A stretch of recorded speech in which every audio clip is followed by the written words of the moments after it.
As we come together for this period of inner work, let us set aside every thought of healing as something to be attained or peace as something to be acquired. Let us approach this hour with the recognition that we are not here to get something from God, but to become still enough that we may discern what has been present from the beginning.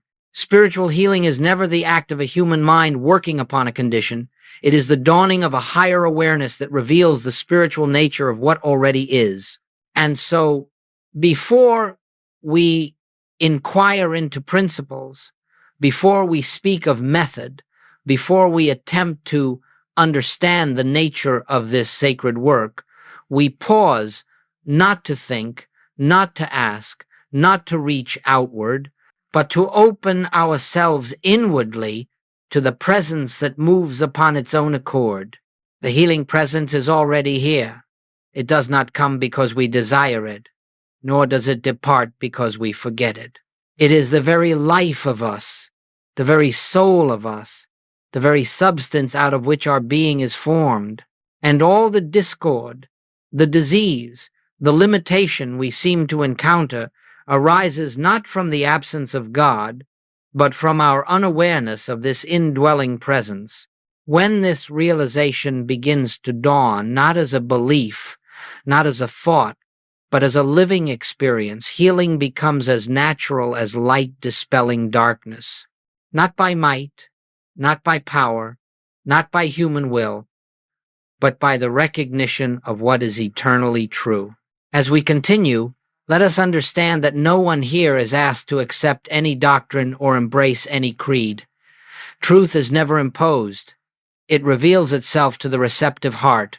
My task is not to give you truth, for truth cannot be given. My task is only to lift the veil a little, to bring your attention back to that quiet center within yourself where the activity of God may be felt.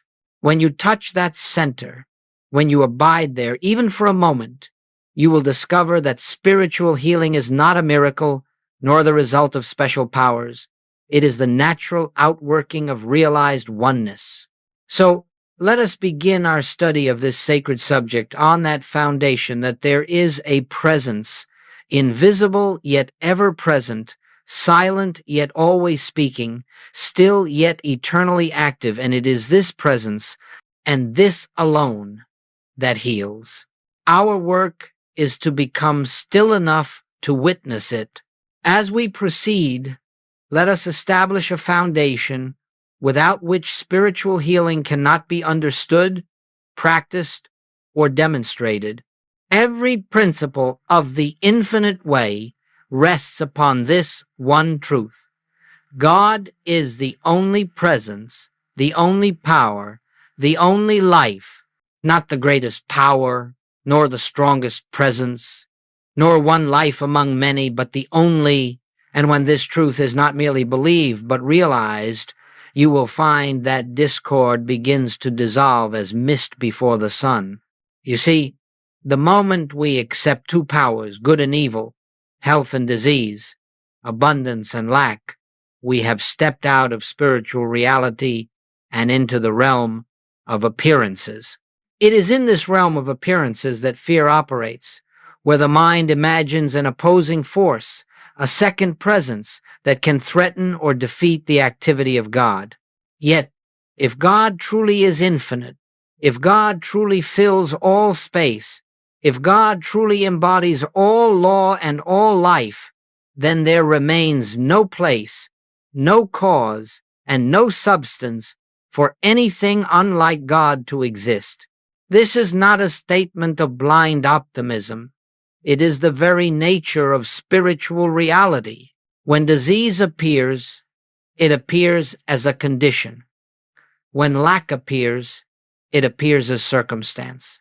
But the question before us is not whether these appearances seem real to the senses. The senses will always testify to duality, but whether they stand in the light of spiritual truth. And the spiritual truth is that God, the infinite presence, admits no opposite. If God were ever opposed, even for a moment, God would not be infinite. And so whatever appears as an opposing force exists only as a mental image accepted by the human mind, never as a presence or power in the realm of spirit. Understand this. We do not deny the appearance. We deny it power. There is a vast difference. To deny the appearance would be to resist what the senses reveal, and resistance always strengthens the appearance. But to deny it power, to recognize that it has no spiritual law to support it, no divine substance to sustain it, is to restore your vision to truth. And healing begins there, in the recognition that what God did not create cannot endure, cannot act, and cannot hold you in bondage. In this understanding, fear begins to dissolve. Fear can only exist where you believe there is something apart from God, something capable of operating outside divine law. When fear dissolves, the mind becomes still, and in that stillness, the presence reveals itself. That revelation is healing. Let this be our foundation. One presence, one power, one life, expressing as the truth of all being. When you stand in that realization, you stand on holy ground, for you have acknowledged the allness of God and the nothingness of any supposed opposite. And from this point forward, every aspect of our work will rest upon this single truth. Let us move gently now into a principle that has confused many earnest seekers, yet stands at the center of every spiritual healing that has ever taken place. The nature of what we call error. If you can understand this clearly, not intellectually, but spiritually, you will find that the burden of life begins to lift, for you will no longer struggle against the shadows of your own imagination. What is error? It is not a condition, and it is not a power. It is not a force acting upon you, nor is it an entity with will or substance. Error is simply the misperception of reality, the way the human mind interprets the world when it believes itself separate from God. In other words, error is not something out there. It is the absence of spiritual awareness in here. And because it has no spiritual foundation, error has no law, no cause, no continuity, and no actual presence in the realm of God. You may ask, if error has no reality, why does it appear so real? Why does pain hurt? Why does disease frighten? Why does lack seem to bind us? The appearance seems real for one reason only, because the human mind accepts it as real. The senses testify to the world of time, space, and physical form, and the mind, unillumined, believes that testimony.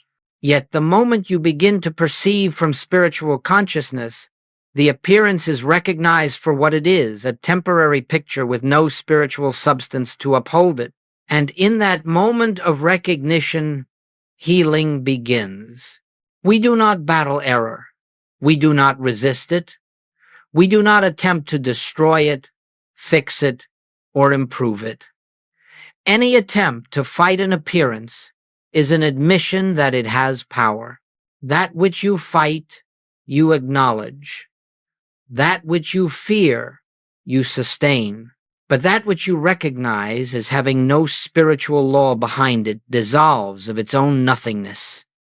For error cannot stand where truth is realized. Consider this. If you walk into a darkened room and mistake a rope for a snake, the fear is genuine. The heartbeat quickens. The body reacts. Yet the fear has nothing whatsoever to do with a snake, for no snake is present. The fear is based upon a misperception. And the moment the light is turned on, the fear disappears, not because the rope changed, but because your awareness changed. So it is with every discordant appearance. We do not change the appearance. We illumine the consciousness that misperceived it.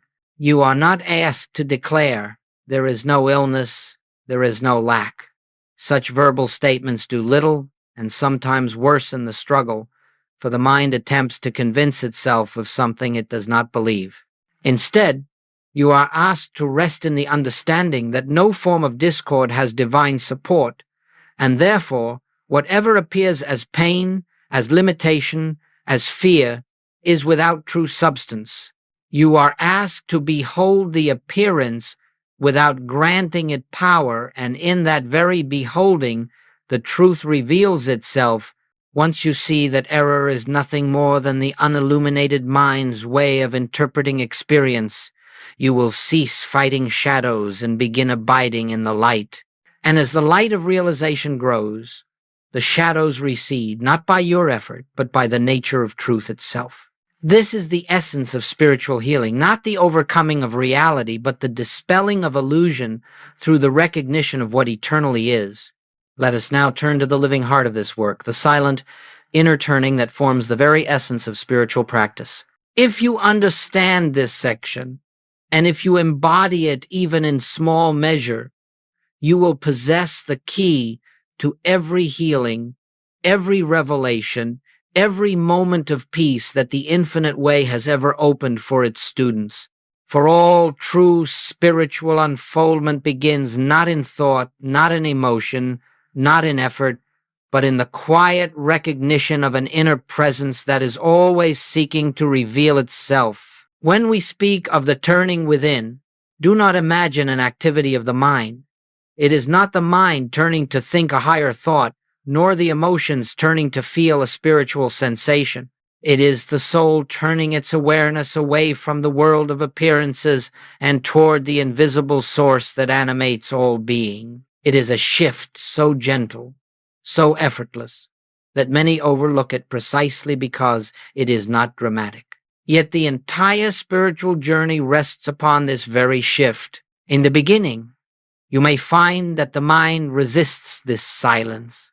It wishes to pray in words, to ask for answers, to seek solutions, to outline the condition and the desired outcome.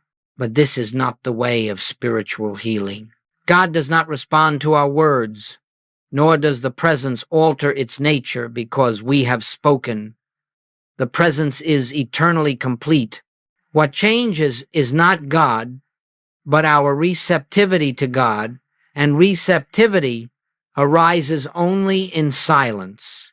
To turn within is to release, for the moment, every concept of God you have ever held, not to deny them, but to let them rest.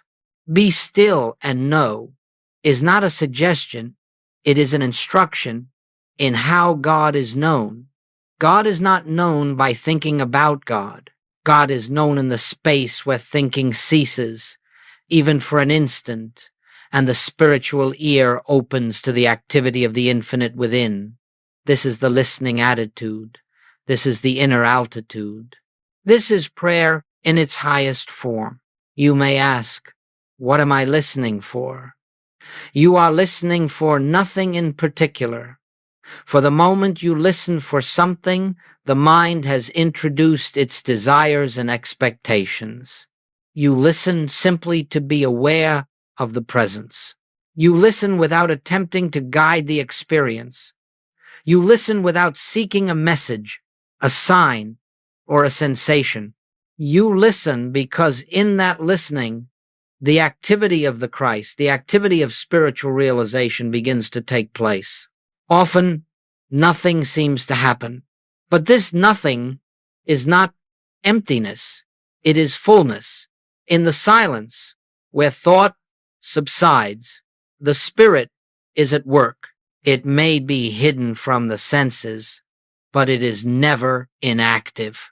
Every moment spent in inner stillness is a moment in which consciousness is being prepared to receive truth. And when truth breaks through, it comes not as an answer to a question, but as a recognition. God is here. God is this. God is the life of all creation. And in that recognition, the appearance loses its power. Make this silent turning within a regular part of your day. Not long periods, though you may find in time that long periods are given to you, but frequent moments of pausing.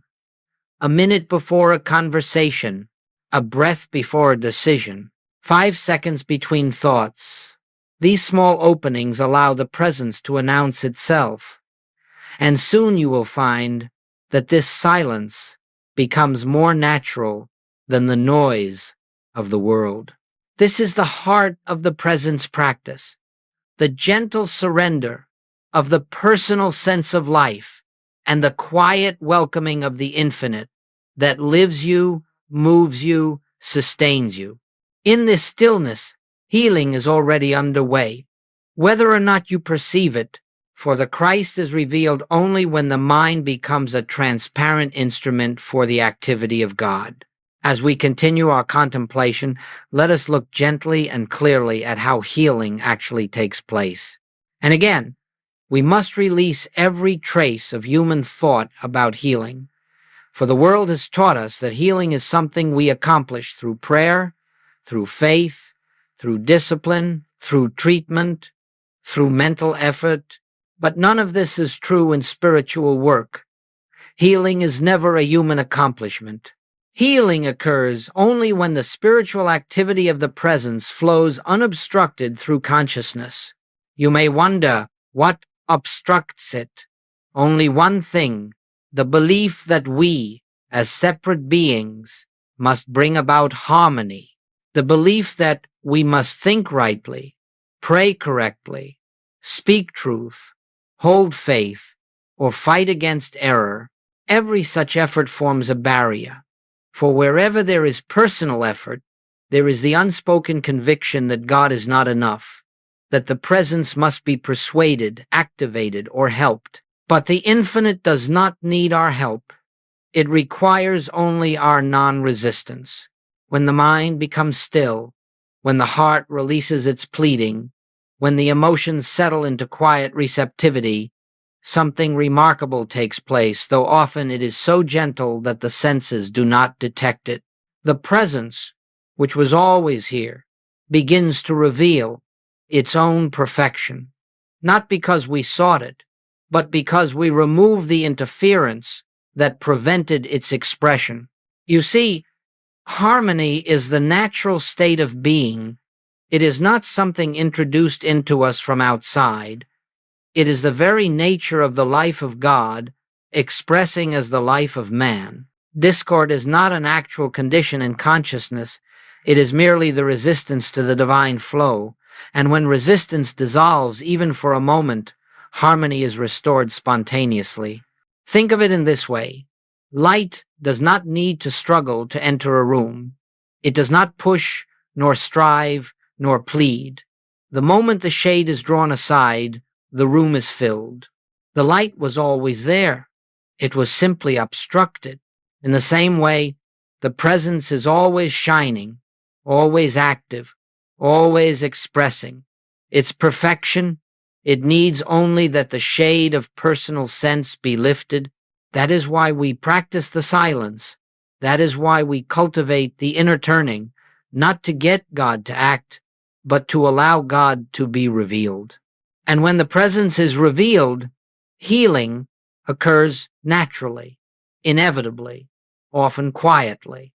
Sometimes the outer form changes quickly, sometimes slowly, and sometimes not at all, but inwardly there is always healing, for healing is the dissolving of fear, the lifting of the veil of separation, the recognition of oneness. When that inner healing is attained, the outer world reflects it to the degree necessary for our spiritual unfoldment. Do not look for results. Do not measure the appearance. Do not watch the body or the bank account or the relationship for signs of change. These are shadows on the wall. Watch instead the inward sense of peace. For when peace comes, healing has already taken place, whether or not the form has yet adjusted itself. The form will follow, but peace itself is the true evidence of the presence realized. In this way, healing without effort becomes not a mystery but a spiritual law. When personal striving ceases, divine activity appears. And this divine activity is always present, always complete, always perfect. Our part is simply to stand aside to let the Christ reveal itself. Let us turn now to the nature of the practitioner, not the professional healer, not one who has been ordained or certified, but anyone who seeks to bring the light of spiritual awareness into human experience. And what I wish to make unmistakably clear is that the practitioner does not do. The practitioner does not heal, does not correct, does not improve, and does not send forth thoughts or energies. The practitioner simply witnesses the truth that already is, and in that witnessing, the activity of God is allowed to function without obstruction. This is an important principle. The practitioner is not a human being endowed with a special gift. If healing depended upon personal ability, it would be fragile indeed. No, the practitioner is one who has learned to become transparent to the presence, one who has learned to step aside from judgment, from fear, from desire, from personal will. In the degree that the practitioner ceases to assert a selfhood apart from God, the divine activity flows unimpeded and what we call healing appears. The moment you attempt to change the condition before you, whether your own or another's, you have entered the realm of mental suggestion. You have left the infinite way. You have proclaimed, without meaning to, that God is not all, and that you must fill in the gap. But spiritual healing does not fill gaps. It reveals that no gap ever existed in the presence of God. So, the practitioner looks upon the appearance, the illness, the fear, the discord, and holds no reaction. Not coldness, not indifference, but the deep spiritual understanding that there is no power in the appearance. The practitioner does not deny the appearance. He denies it authority. He acknowledges that the senses may testify to discord, but he also knows that the senses do not testify to the realm of spirit. And so he rests gently in the truth that God is the only life, the only substance, the only presence. The practitioner sits quietly, without words, without effort. He listens, he waits, he becomes receptive. And in that listening, a subtle shift occurs, not in the outer condition, but in consciousness itself. A recognition dawns. All that God is present here. Nothing else has power. That recognition is the treatment. That recognition is the healing. And realize this, the practitioner does not send this realization outward to another person. There is no other. There is only one, life individualized in infinite form. When the practitioner attains the realization of the one presence, that realization touches whoever has turned to him not because he sent it, but because the one presence is universal, indivisible, and simultaneously present where the appearance is. Therefore, the role of the practitioner is a role of quietness, humility, and non-doing. It is a role of witnessing the spiritual truth that is eternally true. No effort, no manipulation, no influence over mind or body. Only the clear, silent awareness that God is the only reality and that nothing unlike God has law, substance, or continuity. When this witnessing becomes natural, when it becomes your reflexive response to discord, then you will discover that healing is not an act but a state of being. And in that state, whoever comes into your presence, whether physically or in thought, is touched by the same invisible grace that supports the universe. That is the role of the practitioner, not to heal, but to stand still and behold the truth. Now we come to a very practical aspect of our work, though even the word practical must be understood in its spiritual sense. For we are not seeking to improve the human scene, nor are we attempting to make the world more harmonious by human effort. What we are learning is how to carry the consciousness of the presence with us into every moment of the day, so that divine harmony may reveal itself wherever we are. Many believe that spiritual realization belongs only to the quiet hours of meditation, that the sense of peace attained in the silence is fragile and easily lost once we step into the activities of daily living. But this need not be so. In fact, the purpose of those periods of stillness is to train the consciousness, to make it natural for the mind to turn within, even when the outer world appears busy. The goal is not to remain in a meditative state apart from life. The goal is to live from the center, even as we move through the world.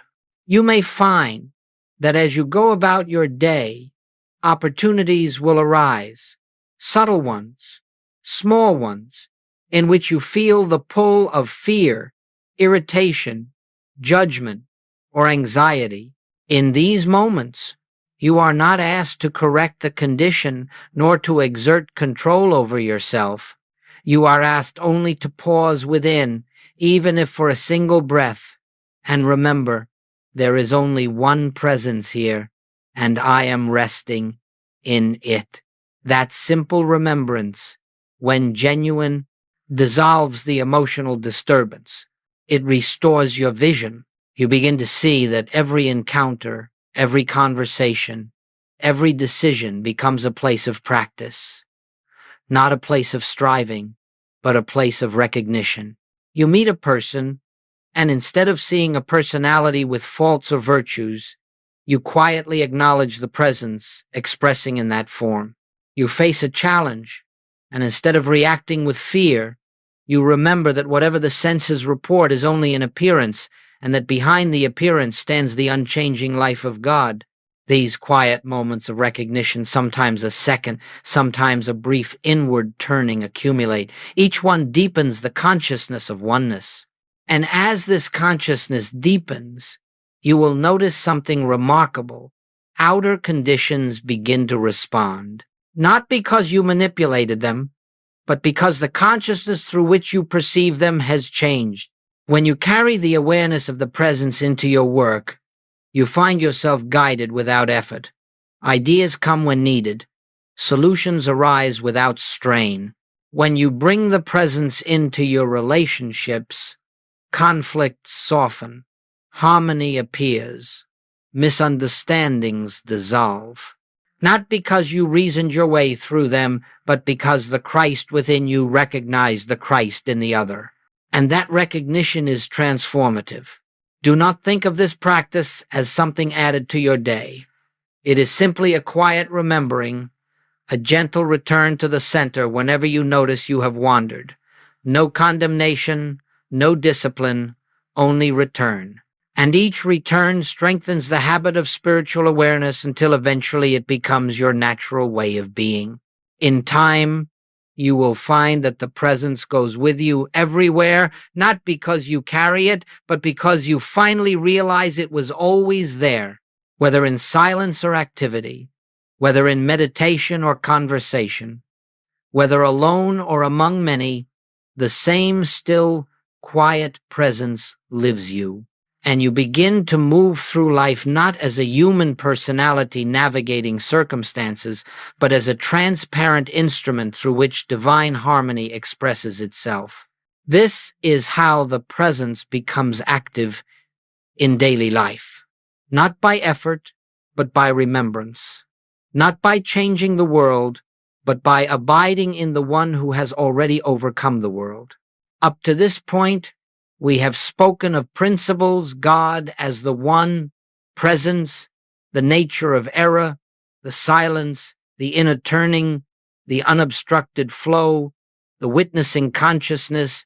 But a principle, no matter how beautifully stated, becomes meaningful only when it is lived.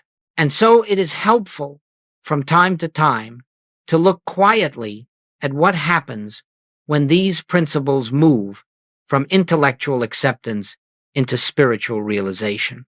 Not to create expectation, but to illustrate how naturally harmony appears when consciousness is aligned with truth.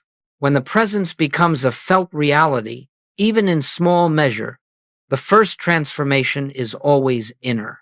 Before any outward change, there arises a subtle but unmistakable peace, a peace that has no cause, no explanation, and no dependency on conditions.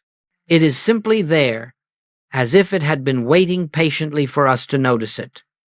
This peace is the evidence of the Christ. It is the first sign that the veil of separation has thinned. Then, without fanfare, one begins to see shifts in experience. I have known individuals who came to this work with great fear of illness, fear of financial insecurity, fear of loneliness. Yet as they began to rest in the silence, as they allowed the presence to reveal itself, that fear gradually dissolved, not because they solved their problems, but because they discovered that they were never meant to live by fear. They found an inner ground, and from that ground the appearances changed of their own accord. There was a woman who once sought help for a physical condition that caused her much distress. She tried affirmations, treatments, and many forms of prayer, but the condition persisted. When she came into the awareness that healing is not the removing of a condition, but the recognition of spiritual wholeness, she stopped pleading and began listening. For a time, nothing seemed to happen. But one morning, she awoke with a profound sense of God is here. That was all. No vision, no sensation, only that inner knowing. Within weeks, the condition had disappeared. Yet she would tell you that the real healing was not the physical change, but the peace that preceded it. Another man carried long-standing resentment towards someone who had wronged him. He struggled, fought internally, and tried to forgive in the way the world teaches forgiveness, declaring that he forgave, though inwardly still wounded. But when he turned within and recognized that there is only one life expressing through infinite form, something shifted. He saw that the person he resented was not a separate self, but an appearance of the same presence he sought to realize within himself. The resentment dissolved not because he tried to forgive, but because he could no longer see anyone to forgive. Shortly after, the relationship healed in ways neither could have orchestrated. And there are those who faced financial hardship. They did not use this teaching to attract supply or manifest prosperity. They simply learned to rest in the assurance that God is the source and substance of all being. They relinquished fear, relinquished the belief that supply comes from persons or conditions, and in that trust, opportunities appeared, support unfolded, needs were met, often quietly, gently, without drama. Again, the real miracle was not the supply that came, but the fear that left. These are simple stories, unadorned, because spiritual unfoldment is seldom dramatic. The presence works in silence. It does not shout. It whispers. It does not force. It reveals. And those who stay with the practice long enough find that life becomes harmonious not through effort, but through the natural outpouring of realized truth. When the presence is recognized, even faintly, harmony follows. Not always in the ways the mind expects, and not always in the time frame the world demands, but always in the way most conducive to spiritual growth. For the purpose of this work is not to repair the human scene, but to awaken the divine consciousness that alone is peace. These quiet testimonies remind us that spiritual truth is not theory. It is living, unfolding reality. And as we proceed into the deeper stages of this work, these transformations become not occasional miracles, but the natural rhythm of a life lived in awareness of God.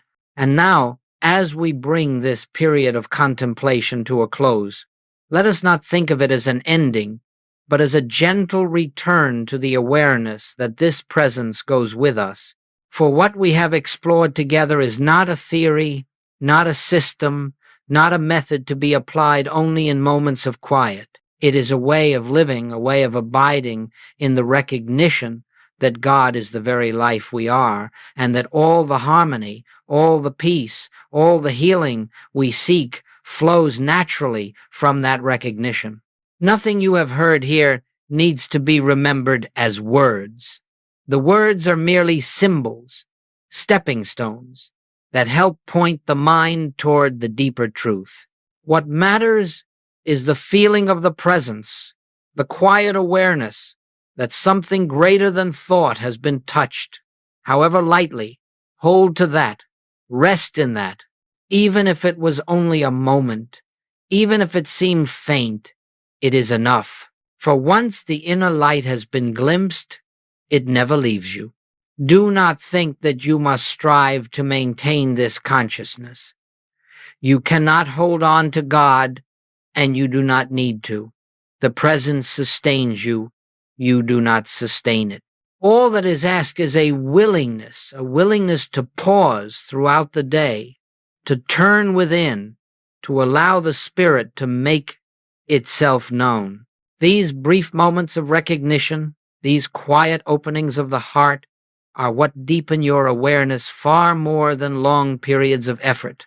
And so, as you return to your activities, let the silence go with you, not as an absence of sound, but as an inner stillness, a resting place that is always present, always available, always welcoming you home. You may find that as you continue in this practice, the presence will come to you in unexpected moments in the midst of work, in conversation, in the simple act of walking across a room.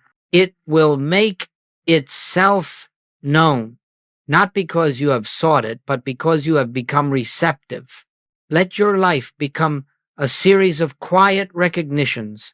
Let each moment be an opportunity to remember, where I am, God is. In that remembrance, you will discover that healing is not something you do, but something you witness. Harmony is not something you create, but something you allow. Peace is not something you attain, but something you uncover. As we part, let us rest for a moment in silence, without words, without seeking, simply aware that the presence is here, that the presence is always here, and that this presence is the life, the soul, the very being of each one listening. May this awareness go before you. May it enfold you. May it reveal itself in ways that transcend thought. And may you come to know through your own experience that God realized is indeed the only healing presence and the only power